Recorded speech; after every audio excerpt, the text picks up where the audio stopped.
Indeed, from the Foundation Media Channel, thanks very much for joining us from wherever you're watching us here in Kenya, East Africa, and across the amazing African continent. Today, we are just hosted by the chairman of the Kayole North DCC, and is also the pastor in charge of AIC Kayole North. And we are in his office, whereby we are going to discuss a number of issues pertaining his leadership at the DCC level, and also as the pastor in charge of Kayole North. Welcome very much, Reverend Makau. Thank you. Though I'm welcoming you in your own office. No problem. Thank you Welcome very much. also. First of all, I'd like you to tell us more about yourself. Give the introduction of yourself so that our viewers can be able to understand who is Reverend Makau. Okay. My name is Reverend Simon Makau. I am born and brought up in Machakos County.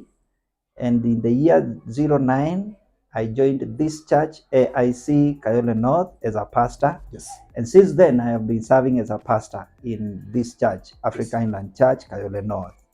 And I have a family, I have a wife, and we are blessed with 2 daughters. Okay. Thank you. I normally hear that when you're serving in the ministry, a pastor is a called person. Mm-hmm. Can you tell us how you are called? Because we want to understand what is this calling. How are you called?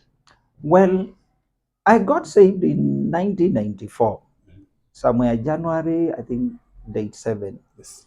And later on, I just began feeling a burden of reaching people with the gospel. And it took some time before I understood that it was God influencing me to get into full-time ministry. But I recall, because those days I was in high school, I recall the ministries that I used to do. And at a given point, the Lord spoke to me clearly that He wanted me to join full-time ministry even after Form 4. And that is what I did after Form 4. I took some time. I went to my senior church leaders. I explained to them. And I was given some assignment before they sent me to a Bible school. And later I went to a Bible school, did my undergraduate, and even did my postgraduate. And that's how I landed to AIC Kayole North and Church. As I was getting into the gate, I realized Kayole North is a big church. Mm-hmm.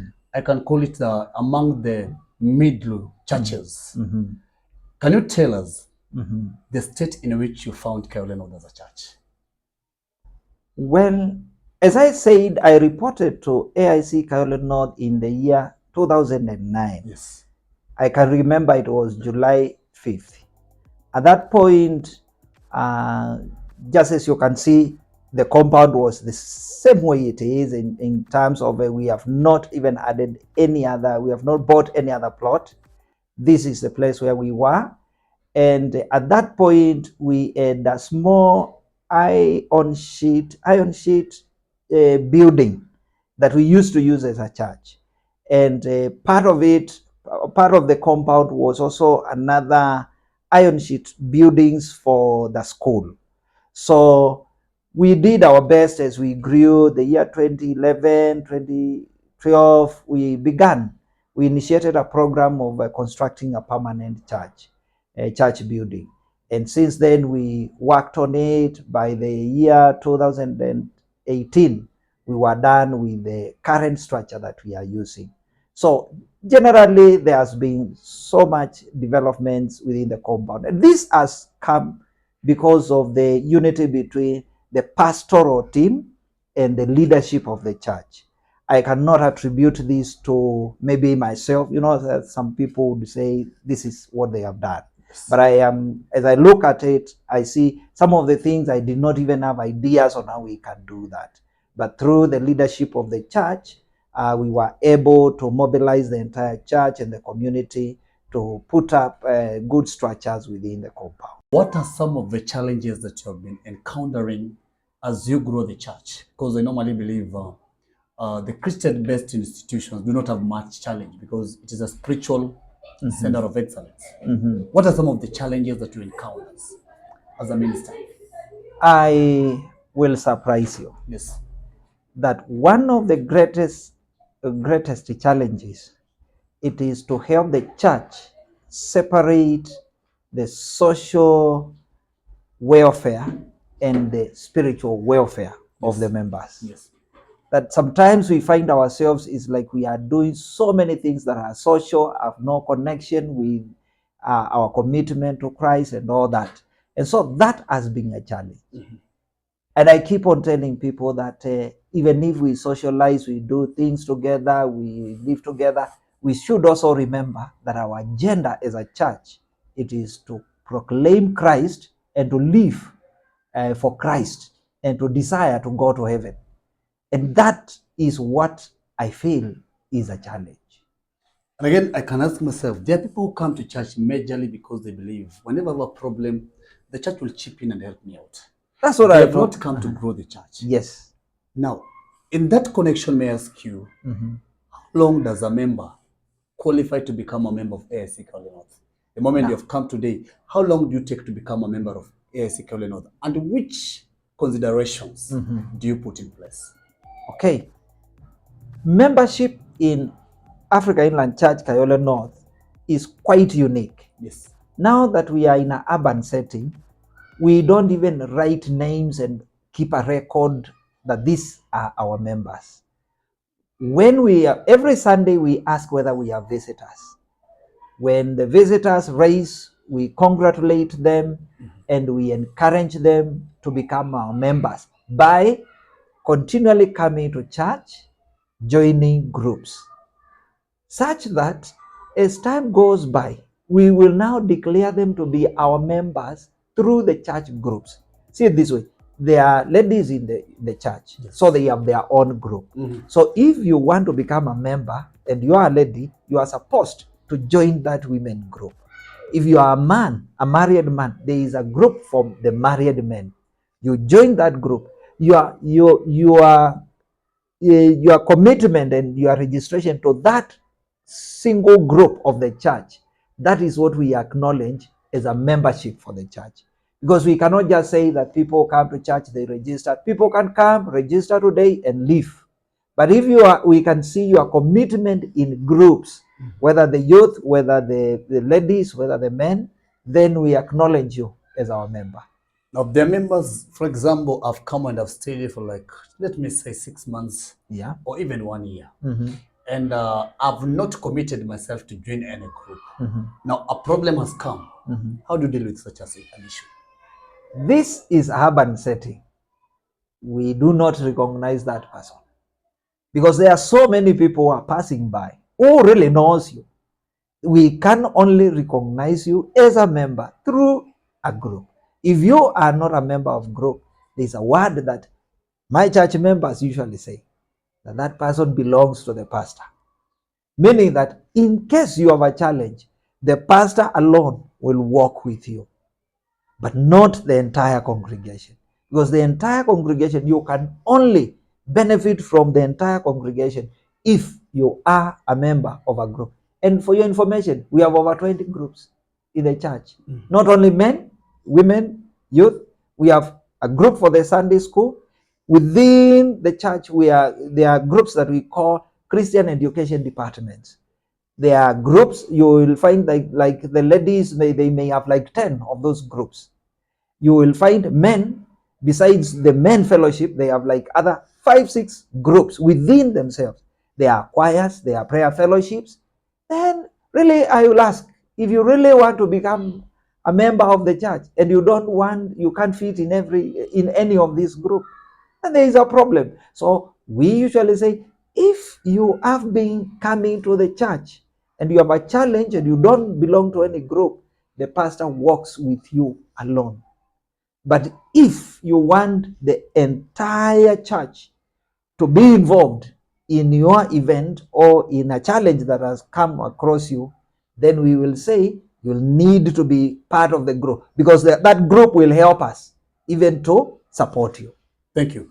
Members, if you're just watching there and you're a member of a church, it is important for you to understand that don't just come to church and complain when you have issues. And yet, the simple measures put by the church you cannot follow.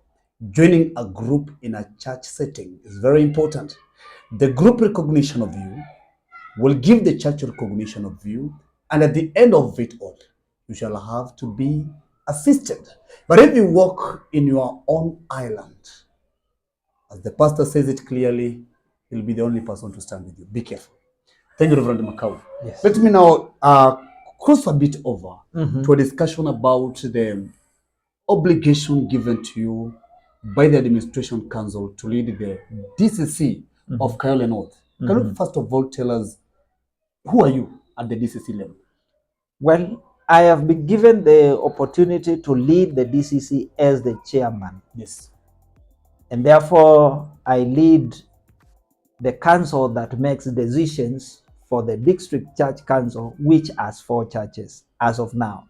We have other 3 which we are working with, making sure and encouraging them to join our district council. Yes. But my responsibility, it is to help come up with policies and influence even the district church council to follow the policies that we have made as a chairman. Do you have an obligation of ensuring that within your district area, you grow more churches and you open more branches to make the DCC upgrade? As I have just said, we began the district church council with 4 churches. Yes.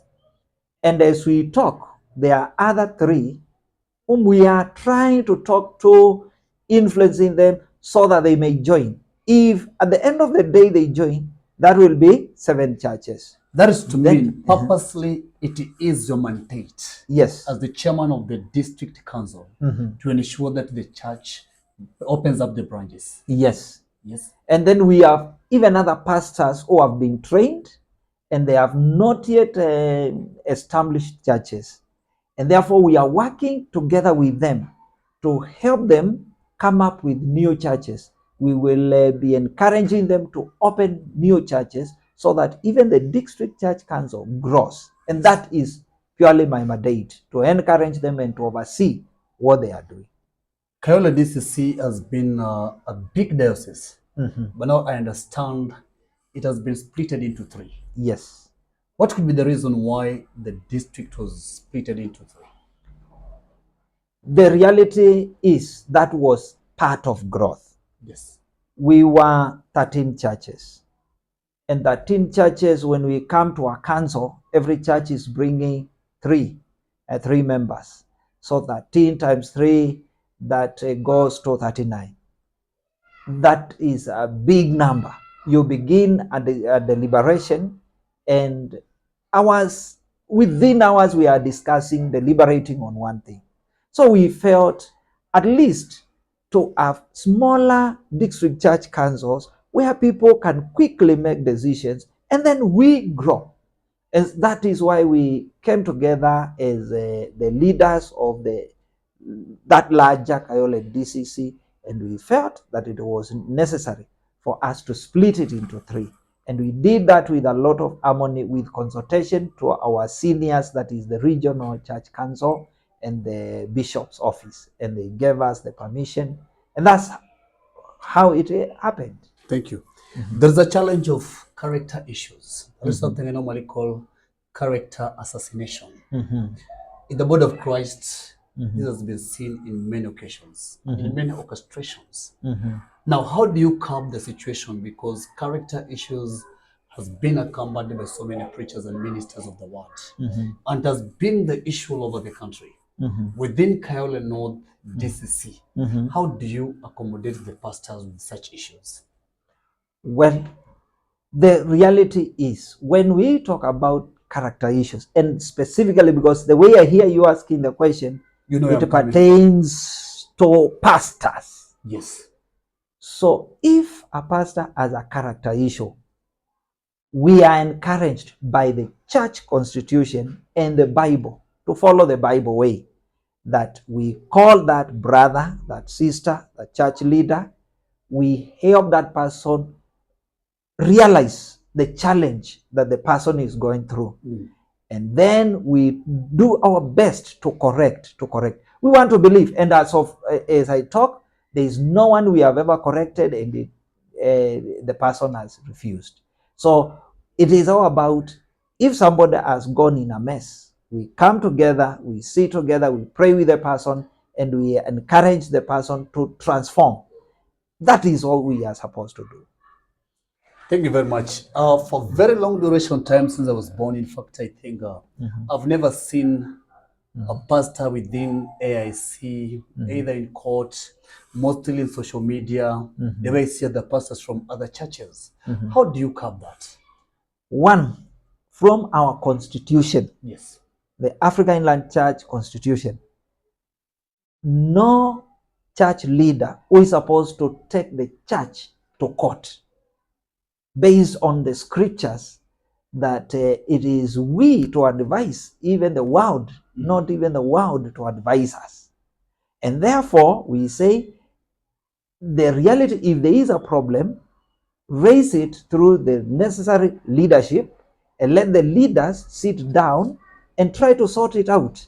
If there is a real challenge and at the local level we are not able to sort it out, there is a district church council, we take it there. If it's not able to sort it out, we go to the regional church council. If the regional church council is not able, we go to the area church council.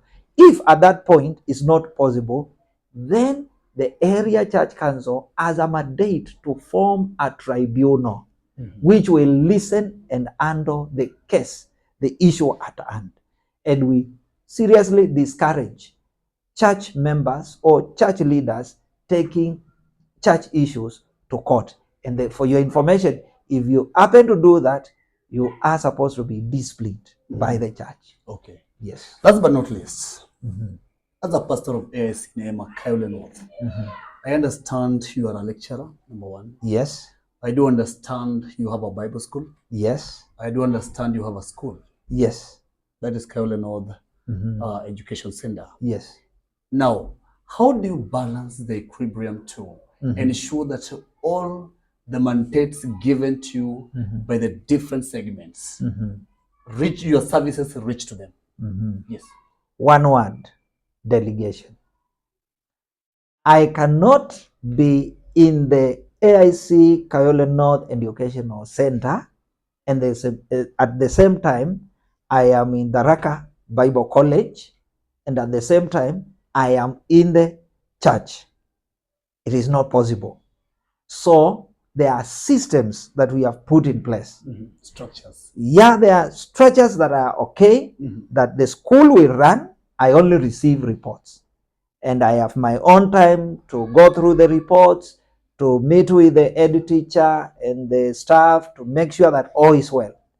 But I don't spend my time in the school. Now, in the church, we are serving 4 pastors. And within these 4 pastors, we have responsibilities. So every pastor has his or her own responsibility. So I can be now teaching in the Raka Bible School while there is another pastor handling issues of the church at that time. And there may be something happening in the school. Even another pastor can also handle that.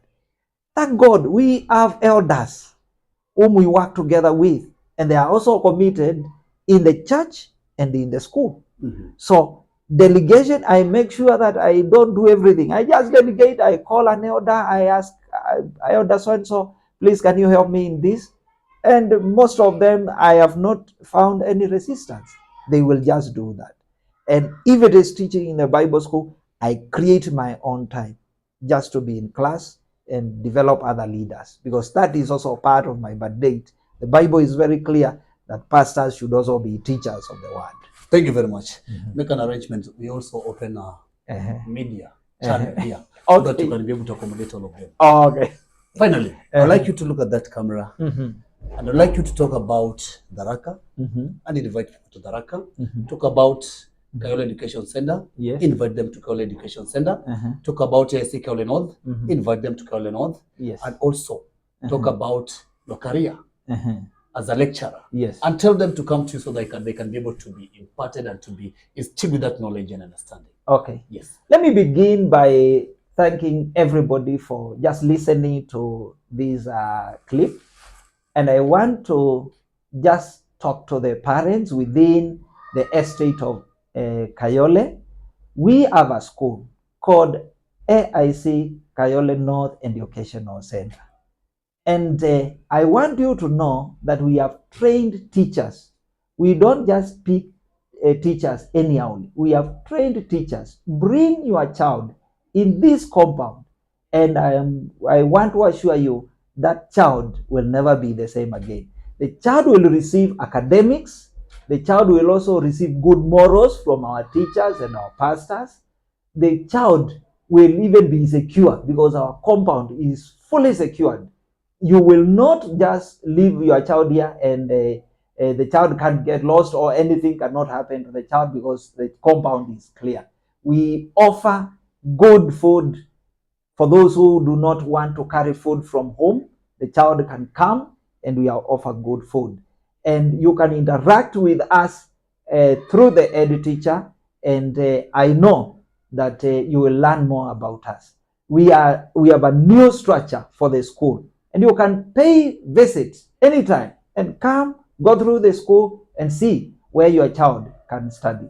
We have a potential of even growing your child.